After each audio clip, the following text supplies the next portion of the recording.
Hello mga Inday, for today's video, naglalagay tayo ng mainit na tubig dahil dadalhin nga natin yung bago nating lagayan sa aming production, hindi pala sa locker pala.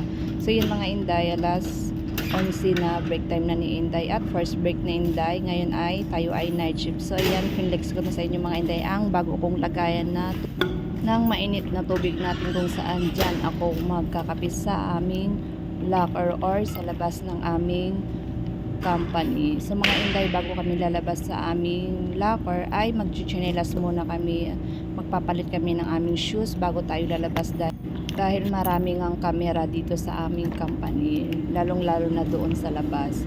So mga Inday, dito pala yung hideout ni Inday, dyan po ako kumakain or nagkakape. So excited na ako mga Inday, sobrang legit po talaga itong nabili kong lagayan ng mainit na tubig kung saan ay ang saya-saya ko dahil may pamag na siya. Hindi na ako mamomroblema magbitbit ng mainit na tubig galing sa aming water dispenser hanggang sa locker. So mga Inday, legit po talaga to.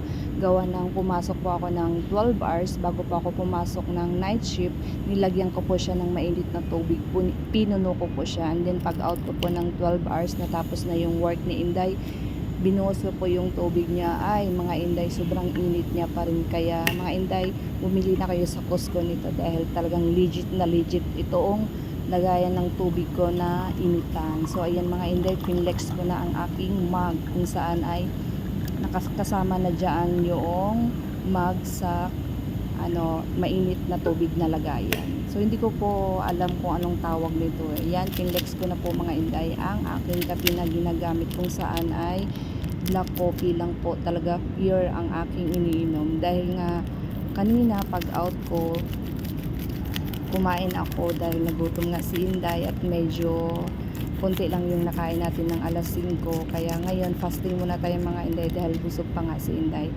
Mamaya na po ako kakain after siguro mga break time namin, last break time namin 5 p.m.